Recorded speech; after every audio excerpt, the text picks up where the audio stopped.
ఒక వ్యక్తి తన జీవితాన్ని ఎలా జీవించాలి, పదవిలో ఉన్నప్పుడు తన శక్తిని ఎవరి కోసం ఉపయోగించాలి, పదవి దిగాక కూడా తన గళం ఎవరి కోసం వినిపించాలన్న ప్రశ్నకు సమాధానం మన కళ్ళ ముందే నిలబడిన ఒక వ్యక్తి రూపంలో ఉంది. ఆయనే జస్టిస్ వి గోపాల్ గౌడ గారు. ఆయనకు జనసేన తరపున,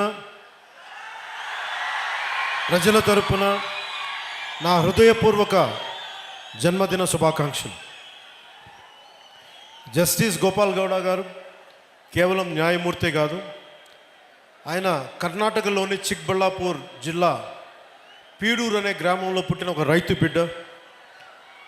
మణ్ వాసన అంటాం తమిళ్లో, మట్టి వాసన, కష్టం విలువ తెలిసిన నేపథ్యమే ఆయన లేబర్ ప్రో పూర్ న్యాయమూర్తిగా మార్చింది. ఆయన డిగ్రీ అయినాక 75లో న్యాయవాదిగా నమోదయ్యారు. కానీ కోర్టుల్లో వారు అడుగుపెట్టింది కేవలం ఫీజుల కోసం కాదు, సగటు ప్రజల కోసం న్యాయం జరగాలన్న తపన. బెంగళూరు మహానగర పాలిక స్టాండింగ్ కౌన్సిల్గా పనిచేసిన, లా కాలేజీల్లో ప్రొఫెసర్గా పాఠాలు చెప్పిన ఆయన దృష్టి ఎప్పుడూ కార్మికుల, కర్షకుల సమస్యలపైనే ఉండేది. న్యాయ చరిత్రలో మైలురాళ్ళు జస్టిస్ గోపాల్ గౌడ గారు న్యాయపీఠంపై కూర్చున్నప్పుడు అది ధర్మాసనమైంది. ఆయన తీర్పులు చాలా ధైర్యంగా, నిక్కచ్చిగా ఉంటాయి.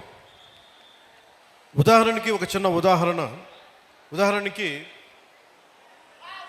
వైద్య నిర్లక్ష్యంపై దేశంలోనే అతిపెద్ద నష్టపరిహారం డాక్టర్ కునాల్ సాహా కేసులో ఆయన ఇచ్చిన తీర్పును మర్చిపోలేం. డాక్టర్ల నిర్లక్ష్యం వల్ల మరణించిన ఒక భార్యకు న్యాయం చేస్తూ 6,08,00,000 నష్టపరిహారం ఇప్పించిన మహానుభావులు ఒక జడ్జిగా. నష్టపరిహారం అంటే జస్ట్, ఫెయిర్ అండ్ రీజనబుల్, సమంజసంగా, న్యాయంగా ఉండాలి. ఒక మనిషి ప్రాణం కోల్పోతే దానికి సరైన విలువ కట్టాలని దేశానికే ఆయన తీర్పు ద్వారా చాటి చెప్పారు. కార్మికుడికి రక్షణ, ఒక హైకోర్టు తీర్పును కొట్టివేస్తూ కార్మికుడికి అక్రమ తొలగింపునకు పరిహారం బదులు ఉద్యోగం పునరుద్ధరణ, రీఇన్స్టేట్మెంట్ తప్పనిసరి అని తేల్చి చెప్పారు. కార్మికుడికి ఉద్యోగం అంటే కేవలం జీతం కాదు, అది అతని గౌరవం, అతని భద్రత నిరూపించారు. రైతు భూముల్ని ఒక రక్షకులు వారు. పాత చట్టాల పేరుతో రైతుల భూముల్ని లాక్కోవటం ఎంతవరకు ధర్మం? భూసేకరణ చట్టం 2013లోని సెక్షన్ 24 పారాగ్రాఫ్ 2ను పటిష్టంగా అమలు చేస్తూ 5 ఏళ్లుగా పరిహారం చెల్లించని రైతుల భూములను అక్విజిషన్ ల్యాప్స్ చేసి తిరిగి వారికి అప్పగించారు. రైట్ టు లైఫ్ అంటే జీవించే హక్కు అంటే జీవనోపాధి అని, రైట్ టు లైవ్లీహుడ్ అని ప్రభుత్వాలకి చాలా సున్నితంగా హెచ్చరించారు. అలాగే నాకు ప్రత్యేకించి జనసేన సిద్ధాంతాలకి ఆయన చాలా బలమైన సపోర్టర్, బలమైన మద్దతుదారు. జస్టిస్ గోపాల్ గౌడ గారు అంటే కేవలం రిటైర్డ్ సుప్రీంకోర్టు జడ్జి కాదు, ఆయన నేటికి ఏ పాలకుల్లో ఏ తప్పులు ఉన్నా కానీ రాజ్యాంగ ఉల్లంఘనలపై నిర్భయంగా గళమెత్తుతున్న ఒక నిత్య పోరాట యోధులు. ఆయన జనసేన సిద్ధాంతాలను, విలువలను ఎంతో గౌరవిస్తారు.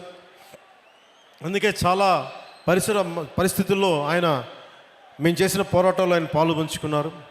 భూసేకరణ చట్టంపై కావచ్చు, నల్లమల యురేనియం తవ్వకాలు కావచ్చు, అలాంటి సమావేశాలు ఆయన ఇచ్చిన దిశానిర్దేశం మా పోరాటానికి బలం. ఇటీవల గత ప్రభుత్వాలు ఉన్నప్పుడు రాజధానుల ఆలోచనపై న్యాయపరమైన అంశాలను చాలా నిర్మోహమాటంగా, నిక్కచ్చిగా చెప్పారు.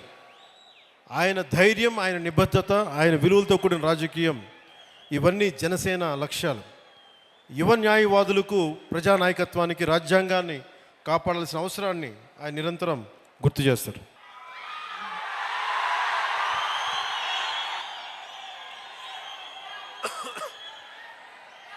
జస్టిస్ గోపాల గౌడ గారికి నాకు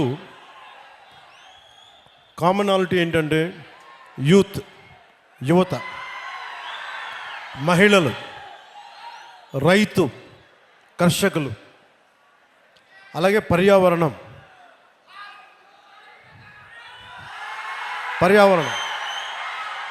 ఇవన్నీ మేమిద్దరం మాట్లాడుకున్నప్పుడల్లా ఆయన రెగ్యులర్గా నేను ఉప ముఖ్యమంత్రి అయిన తర్వాత కూడా నాకు ఫోన్ చేసి ఆయన శుభాశీస్సులు తెలిపారు, శుభాకాంక్షలు తెలియజేశారు. ఇలాంటి మహానుభావుల పరిచయం, ఇలాంటి మహోన్నతమైన వ్యక్తుల పరిచయం జనసేనకి చాలా అండ. నాకేం అవసరం లేదు, మన భవిష్యత్తు కోసం, మన బిడ్డల భవిష్యత్తు కోసం, మీ తరాల భవిష్యత్తు కోసం. సినిమాల్లో పీక్ సక్సెస్లో ఉన్నప్పుడు, ఖుషీ తర్వాత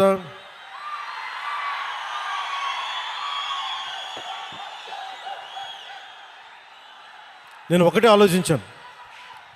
సినిమాల్లో మాట్లాడటం ఒక విధానం అయితే 2-3 గంటలు ఎంటర్టైన్మెంట్ అయిపోద్ది, కానీ ఆ స్ఫూర్తి జీవితంలో తీసుకుంటే ఎలా ఉంటుందని 2000 ఆలోచిస్తే ఈరోజు కొద్దిగా ఫలితం చూస్తున్నాం. ఆ ఫలితం, ఆ థాట్ వెనక, ఆలోచన వెనక ముఖ్య ఉద్దేశం భారతదేశంలోని యువతకి, మన దక్షిణ భారతంలోని యువతకి మనం ఎంత నిలబడగలం, ఆ ఒక్క ఆలోచనే నన్ను రాజకీయాల్లోకి పట్టుకొచ్చింది. అలా రాజకీయాల్లోకి వచ్చినప్పుడు గోపాల్ గౌడ గారు లాంటి వ్యక్తులు నిరాశ నిస్పృహతో ఉన్నప్పుడు, ఓడిపోయినప్పుడు నా భుజం తట్టి నువ్వు బలంగా ఉండు, మంచి రోజులు వస్తాయని చెప్పిన బలమైన వ్యక్తి నాకు.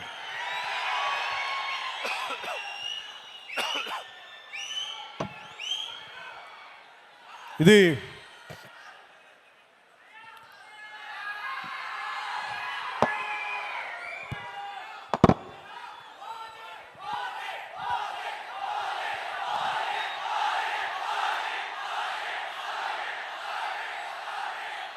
ఈ సందర్భంలో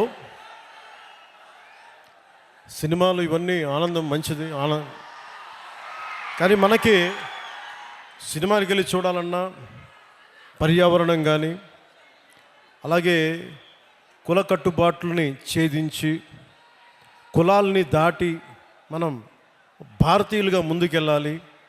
ఇలాంటివన్నీ కూడా నాకు గోపాల్ గౌడ గారి సంభాషణలు దొర్లుతూ ఉంటాయి. అలాగే ఇక్కడికి రాగానే చాలామంది పెద్దలంతా మాట్లాడారు, ఇక్కడ మనకి నీటి సమస్య ఉందని. పెన్నార్ మరియు పలార్ నదీ పరివాహక ప్రాంతం మీద 10,000 చదరపు కిలోమీటర్ల వరకు విస్తరించి ఉంది మన పూర్వపు కోలార్ ప్రాంతం. ఒకప్పుడు ఇది సిటీ ఆఫ్ లేక్స్, సరస్సుల నగరంగా పేరుగాంచిన బెంగళూరుకి దగ్గరలో ఉన్న ఈ కోలార్ ప్రాంతంలో దాదాపు 5,000 పైగా చెరువులు ఉన్నాయి. ఈ ప్రాంతం మన దక్షిణాసియా ఖండంలోనే ఎక్కువగా సరస్సులు, చెరువులు కలిగి ఉన్న ప్రాంతం. ఇది మన పూర్వీకులు, మధ్యయుగ పాలకులు నీటి సంరక్షణ, నీటి పరివాహక నిర్వహణ వారికి ఉన్న అపార విజ్ఞానానికి నిదర్శనం.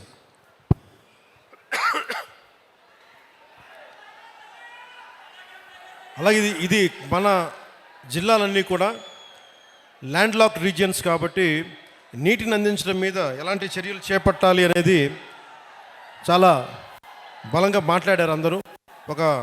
దానికి సంబంధించిన ఇన్ఫర్మేషన్ కూడా ఇచ్చారు. అలాగే కోలార్, చిక్బళ్ళాపూర్ జిల్లాలు బెంగళూరుకు ఆహారాన్ని అందించే అక్షయ పాత్ర ఈ రోజున నీటి ఎద్దడితో ఇబ్బంది పడుతూ ఉన్నారు. దీనికి సంబంధించి సోదర భావంతో మీ సమస్యని పరిష్కరించడం కోసం ఒక ప్రయత్నం చేస్తారని మీకు తెలియజేసుకుంటా ఉన్నాను.